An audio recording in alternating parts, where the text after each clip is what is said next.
오늘 함께 볼 하나님의 말씀은 로마서 12장 1절에서 2절입니다. 제가 가진 성경으로 신약 256페이지에 있습니다. 로마서 12장 1절에서 2절 두 절이니까 함께 큰 목소리로 같이 합독해서 읽도록 하겠습니다. 같이 읽겠습니다. 시작. 그러므로 형제들아 내가 하나님의 모든 자비하심으로 너희를 권하노니 너희 몸을 하나님이 기뻐하시는 거룩한 산제물로 드리라. 이는 너희가 드릴 영적 예배니라. 너희는 이 세대를 본받지 말고 오직 마음을 새롭게 함으로 변화를 받아 하나님의 선하시고 기뻐하시고 온전하신 뜻이 무엇인지 분별하도록 하라. 아멘. 할렐루야. 네, 오늘도 변함없이 유혹에 흔들리지 않고 또 주의 말씀 앞으로 나오신 모든 성도님들에게 주님의 은혜가 가득하기를 간절히 소망합니다. 드디어 12월이 되었습니다. 우리 1년을 시작한 지 엊그제 같은데 시간이 정말 빨리 갑니다. 정말 우리 예전에 우리 어르신들이 말씀하신 대로 나이에 따라서 속도가 이렇게 빨라진다는 얘기를 하는데 사실일까요? 네. 아직 실감이 나지 않는다고 말씀드리고 싶지만 생각보다 날씨 변화가 없음에도 불구하고 계절이 없는데도 되게 빨리 가는 것처럼 느껴집니다. 오늘은 특별한 날입니다. 우리 교회가 설립된 지 29주년이 된 해입니다. 내년이면 이제 계란 한 판이 곧 다가오는 거죠. 네, 무슨 말씀인지 아시죠? 네. 사실 한국에서도 물론 한국에 100년, 100몇 년, 120년 이렇게 된 교회들도 있지만 또 생각보다 많이 오래된 교회가 찾아보기가 쉽진 않습니다. 근데 이민교회가 29년이 됐다라는 거는 정말 엄청난 일인 거죠. 그 전에 심하시던 목사님과 또 성도님들이 얼마나 고군분투하며 지켜왔을지 감히 상상조차 되지 않습니다. 물론 여기까지 인도하신 하나님의 은혜가 가장 컸겠지만 그 하나님의 은혜가 바로 지금 이곳에 계신 성도님들 통해서 흘러왔으리라 믿습니다. 그런 의미에서 우리 옆에 사람들 한 번 더 인사합시다. 올 한 해도 고생 많으셨습니다 라고 인사할까요? 네, 올 한 해도 고생 많으셨습니다. 네, 제가 이번 설교를 준비하면서 지난 2년간 했던 원고들을 살펴보면서 작년과 재작년 설립 기념주일에 무슨 설교를 했는지 제가 살펴보았습니다. 혹시 기억하시는 분 계실까요? 네, 없으셔야 됩니다. 없어야죠. 네. 제가 구로에서 사역을 할 때 한 성도님은 목사님 설교를 본인 그 네이버 밴드 아시죠? 그 밴드에 낱낱이 이렇게 기록을 하신 분이 계세요. 되게 기쁘면서도 한편은 두렵기도 하고. 네. 저희 성도님 중에 그런 분들이 안 계셔도 괜찮습니다. 제가 반복적으로 중요한 거는 알려드리도록 하겠습니다. 네. 27주년에는 제가 누가복음 5장 말씀으로 오늘 우리 찬양도 불렀는데 내 삶의 최고의 기적이라는 우리 시몬 베드로가 물고기를 엄청나게 올리는 그 이야기를 나눴습니다. 그러면서 정말 시몬 베드로가 배가 잠길 정도로 물고기를 잡은 것처럼 우리에게 동일한 이런 기적 같은 일을 행하시면 찬양합시다 라고 말하지 않았습니다. 그죠? 여기서 아멘 이러시면 안 되는데 정말 우리에게 기적 같은 일은 그런 놀라운 일들, 물론 주님이 우리에게 필요하다라면 온 세상의 물고기를 다 보내실 수도 있는 분이 바로 우리 주님이십니다. 아멘? 그런데 정말 기적은 우리가 예수님을 만났다라는 것, 그것이 우리 삶의 가장 최고의 기적인 줄 믿습니다. 그리고 28주년은 무엇을 했을까를 봤더니 마태복음 16장 교회란 무엇인가 라는 제목으로 말씀 나눴습니다. 우리가 모이는 이곳 더 아름답고 아늑한 교회가 되기 위해서 우리는 이곳으로 이사를 했습니다. 바로 건물이 교회이기 때문이죠 라고 또 말하는데 또 아멘 하시면 저랑 남아서 공부하시면 됩니다. 네, 내 삶의 최고의 기적을 경험한 자들이 예수를 주인이라 고백하며 그분이 곧 살아계신 하나님의 아들이라고 선포하며 자기를 부인하고 자기 십자가를 지고 주님을 따라가기를 결단하는 자들이 모인 그 모임이 바로 교회이다 라고 말씀드렸습니다. 그럼 오늘은 그 교회를 구성하고 있는 그 성도에 대해서 같이 한번 살펴보겠습니다. 일반적으로 종교의 궁극적인 관심은 죽음 이후에 어떻게 될 것인가에 대해서 대부분 많이 말합니다. 인간의 역사가 시작된 이후로 인간은 절대적 한계인 죽음을 극복해 본 적이 단 한 번도 없습니다.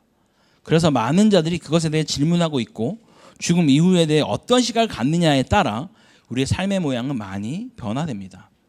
대표적으로 우리가 알고 있는 몇몇 종교들의 모습을 보면 공통적으로 행위에 치우친 경우가 참 많이 있습니다. 불교는 죽고 난 다음에 여전히 삶이 윤회한다고 믿기에 이 땅에서 어떻게 살았느냐가 다음 생에 어떤 모습으로 태어날지를 결정한다라고 하죠. 그래서 아주 착하게 살려고 애를 씁니다. 그런데 그들이 말한 해탈의 경지라는 것에 이르면 그 윤회의 고리를 끊을 수 있기에 그들은 끊임없이 해탈의 경지에 이르려고 애를 쓰는 것이죠. 또한 도교는 우리 안에 기가 있는데 그 기가 소멸될 때 우리도 소멸되므로 인생에 집착하지 말고 물 흘러가는 대로 살다가 죽자라는 생각을 가지고 있습니다. 유교는 어떨까요? 게로라는 공자의 제자가 공자에게 묻습니다.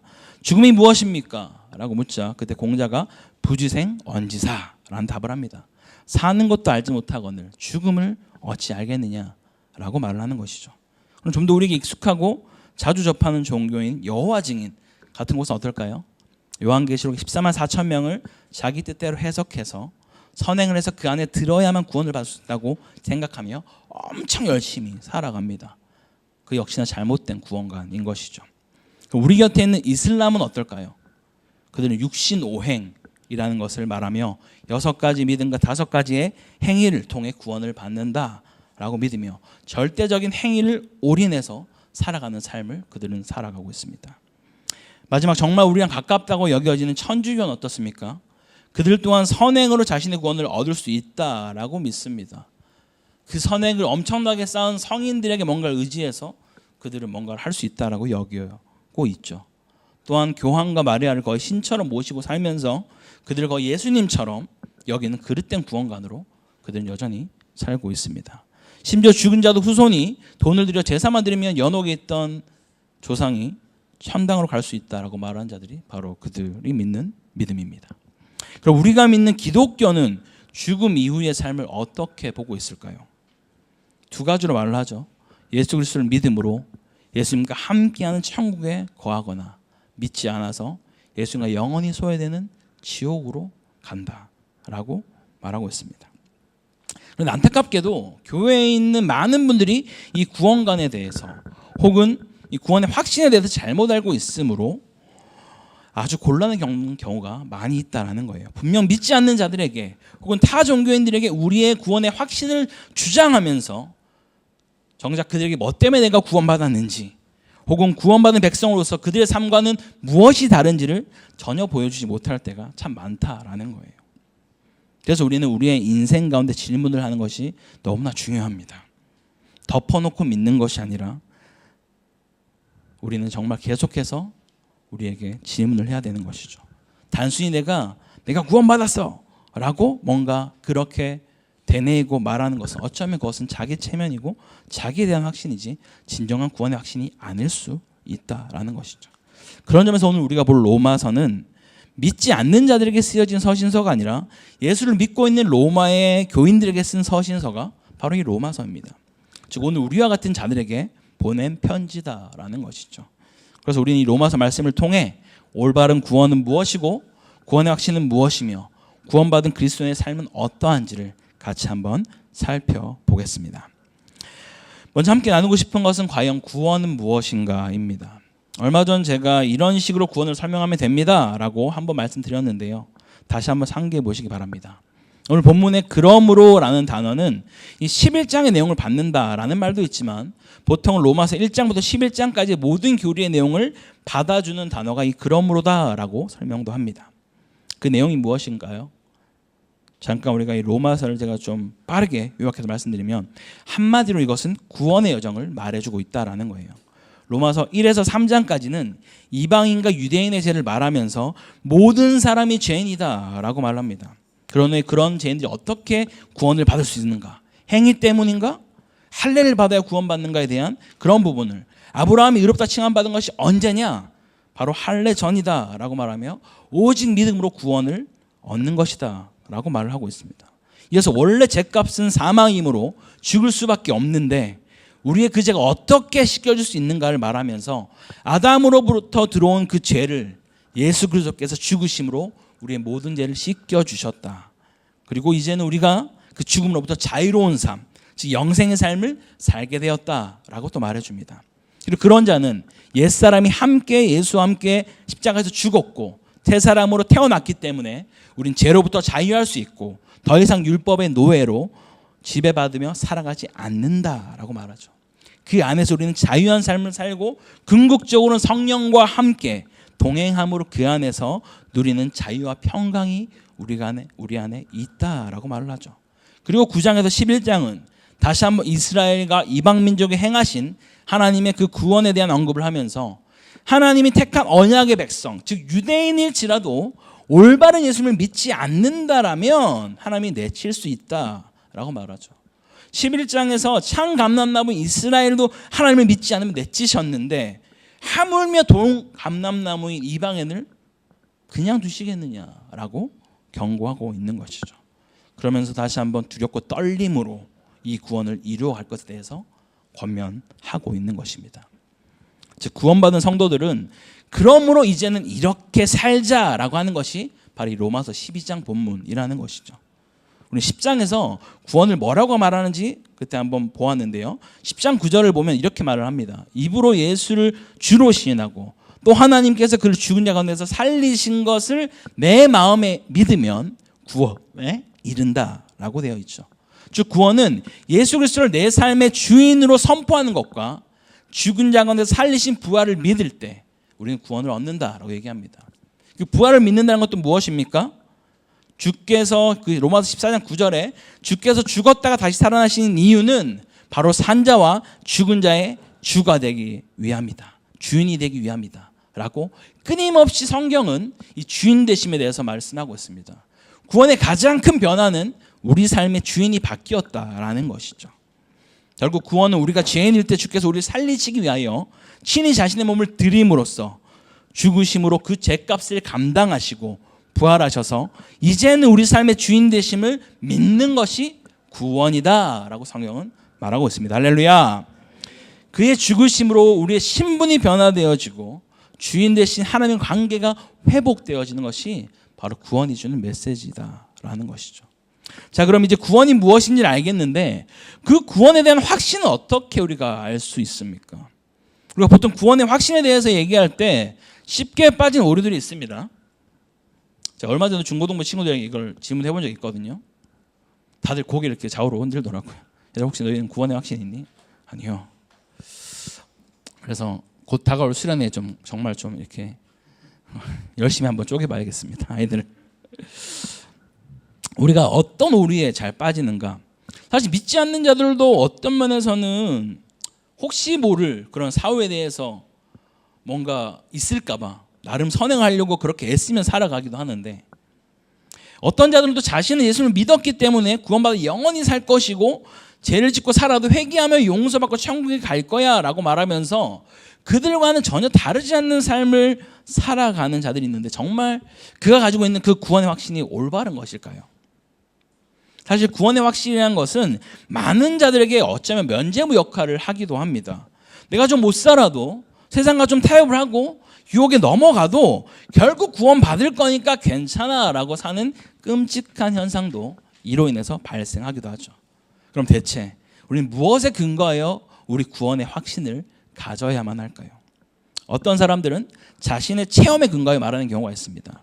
예전에 했던 그런 뜨거운 경험, 초자연적인 현상, 깊이 있게 들었던 그런 예배 가운데 주님 나를 만나주신 것을 통해서 하는 구원을 확신해 라고 말하기도 합니다. 혹은 자신의 결단을 확신의 근거로 말하는 경우도 있습니다.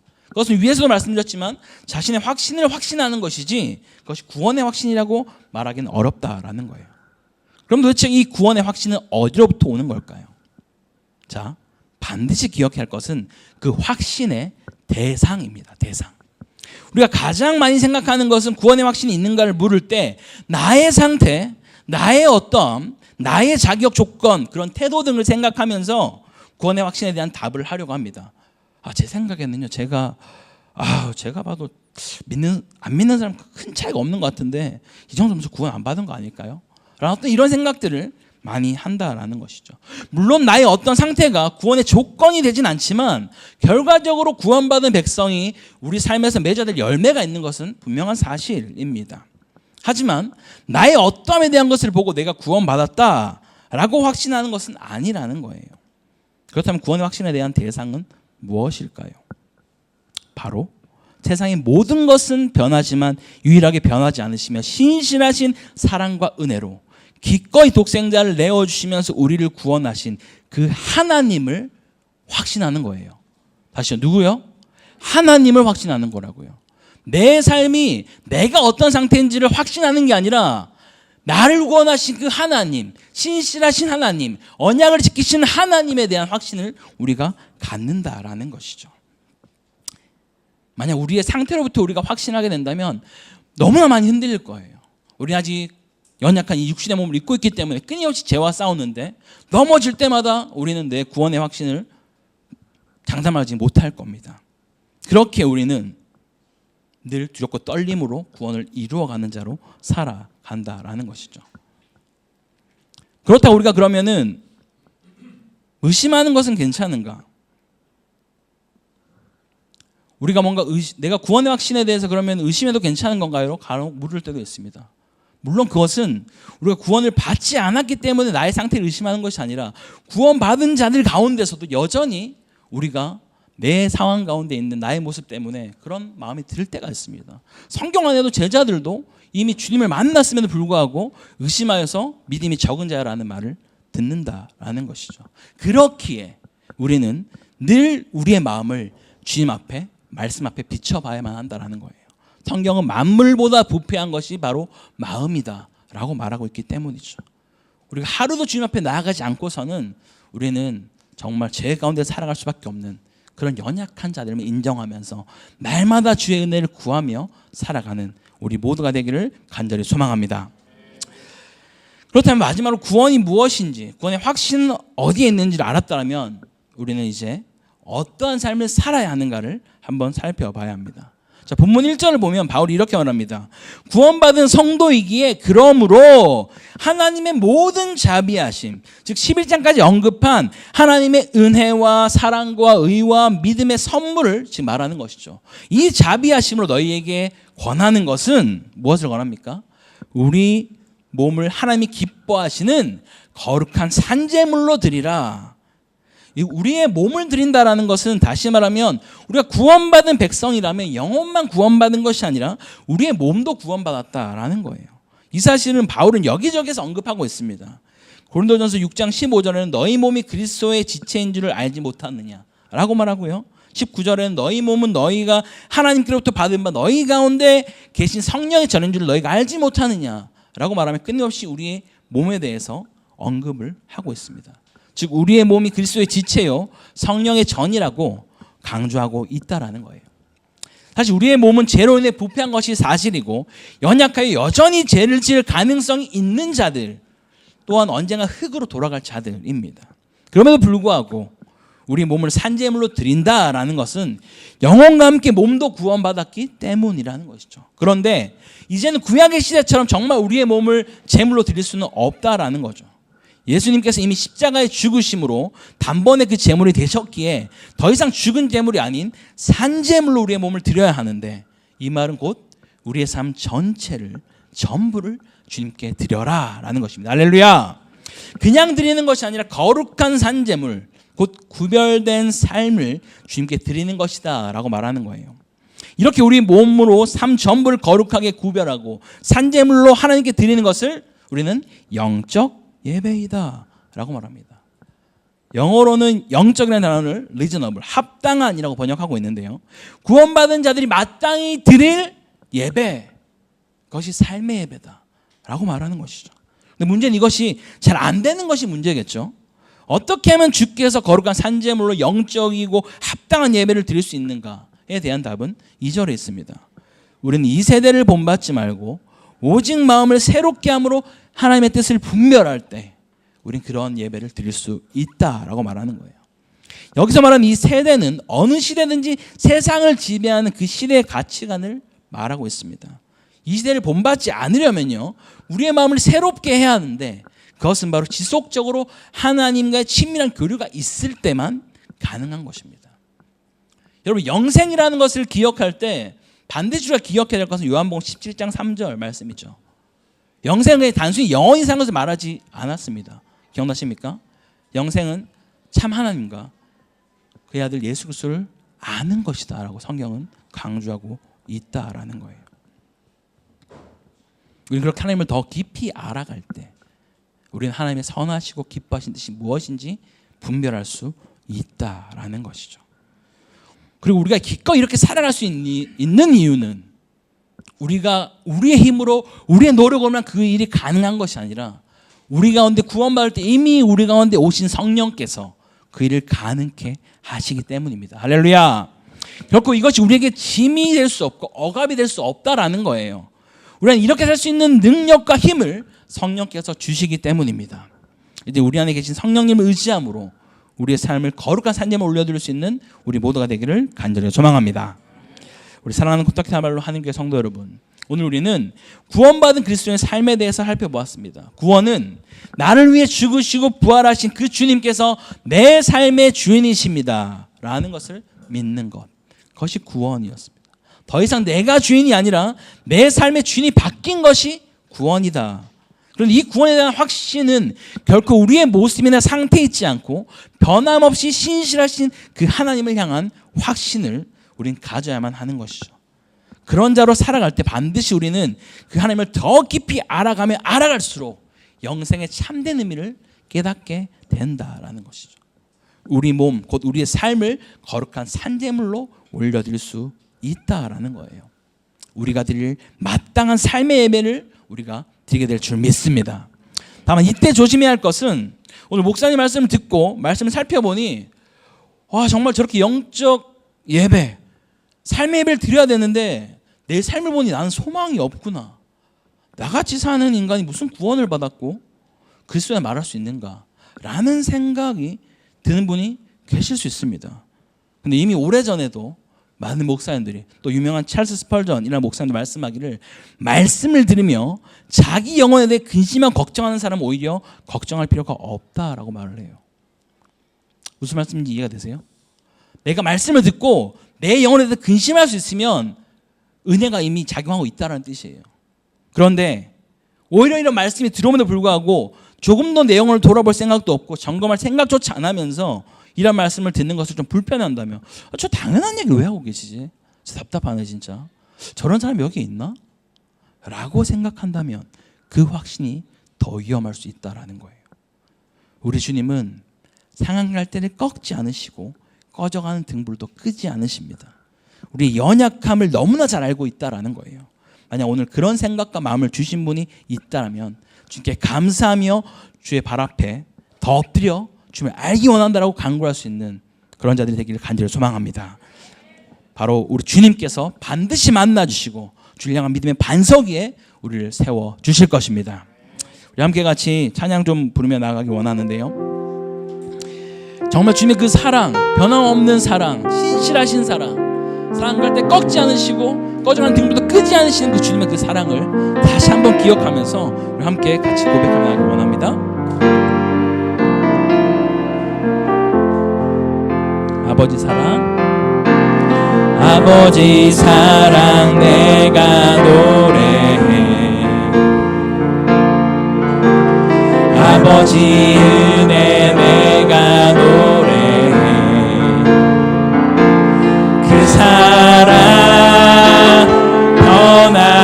변함없으신 거짓 없으신 성실하신 그 사랑, 상한 갈 때 꺾지 않으십니다.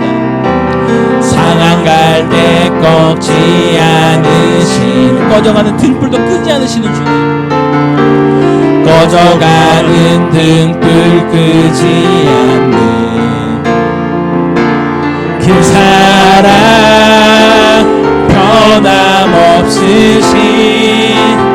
거짓 없으신 성실하신 그 사랑,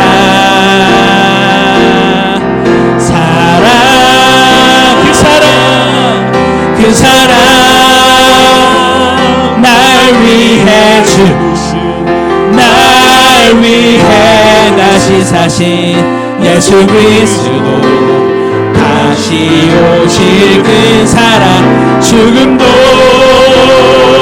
생명도 천사도 하늘의 어떤 권세도 끊을 수 없는 영원한 그 사랑. 예, 다시 한번 고백합시다. 아버지 사랑, 아버지 사랑 내가 노래해. 아버지 은혜 내가 노래해. 그 사랑 변함없으신 거짓 없으신 성실하신 그 사랑 주님 말씀하십니다. 상한 갈 때 꺾지 않으시는 꺼져가는 등불도 끄지 않으시는 주님 꺼져가는 등불 끄지 않는 그 사랑 변함없으신 거짓 없으신 성실하신 그 사랑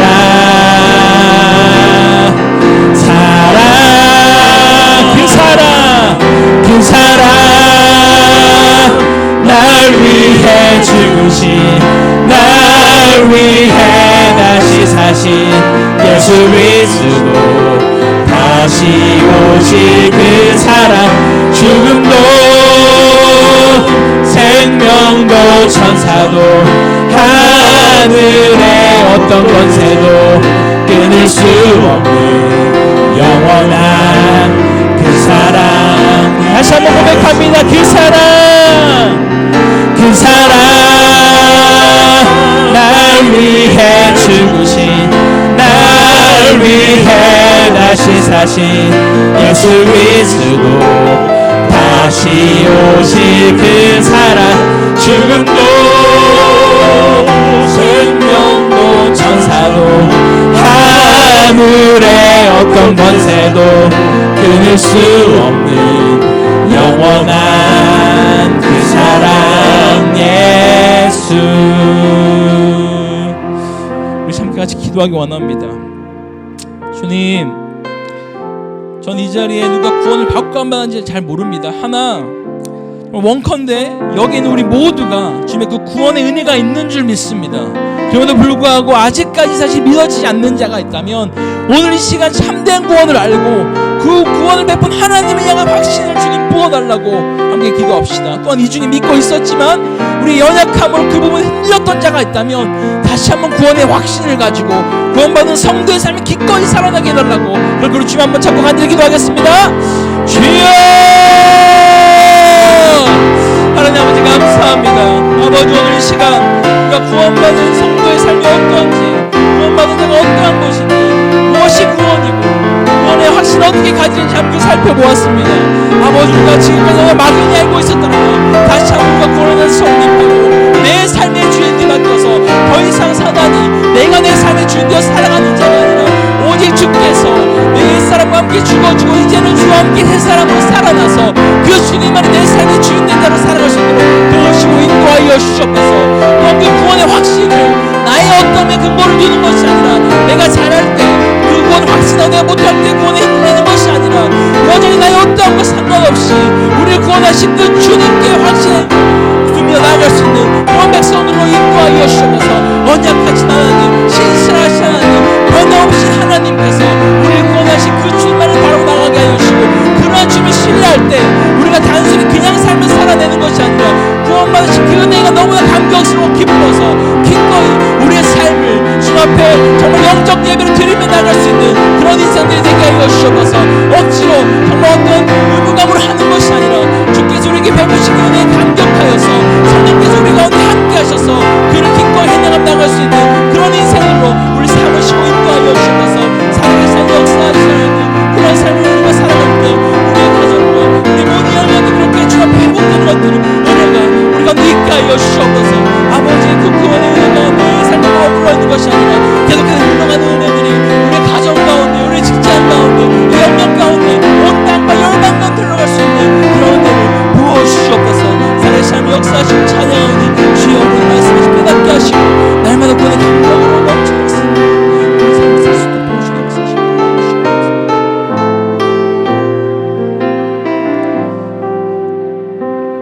살아계신 하나님 아버지, 창세전부터 우리를 계획하시고 약속하신 것을 반드시 이루시는 신실하신 하나님, 우리를 택하시고 구원하여 주심에 감사드립니다. 이제는 우리는 옛사람은 죽고 주와 함께 새 사람이 되어서 우리의 신분이 더 이상 죄의 노예로, 사단의 노예로 살아가는 자들이 아니라, 내가 주인 된 자가 아니라 주께서 내 삶의 유일한 주인 되는 그러한 삶을 살아갈 수 있도록 우리를 붙드시고 인도하여 주시옵소서. 지금 그래서 우리가 때로는 연약하여서 죄를 짓고 어려움과 고통과 시련으로 인해서 내 믿음이 흔들릴 때가 있습니다. 그때마다 우리의 상태를 점검하며 내가 이러니까 구원받지 않았어라고 말하는 그런 자가 아니라, 그럼에도 불구하고 여전히 신실하게 변함없이 우리를 향해서 우리를 지키시며 붙드시는 그 하나님을 확신하며 나아갈 수 있는 복된 인생들로 인도하여 주시옵소서. 그러한 믿음을 가진 자들로서 마땅히 드릴 삶의 예배로 주님 나아가게 하여 주시옵소서. 내 힘과 내 능력으로 하는 것이 아니라 우리 안에 거하신 성령께서 이미 일하고 계신 줄 믿사오니 그 성령의 다스림을 통하여서 주님께 우리의 삶을 기꺼이 드리며 나아갈 수 있는 복된 인생으로 인도하여 주시옵소서. 그렇게 우리의 삶을 날마다 동행하시기에 감사드리며 이 모든 것 살아계신 우리 예수 그리스도의 이름으로 기도드립니다. 아멘.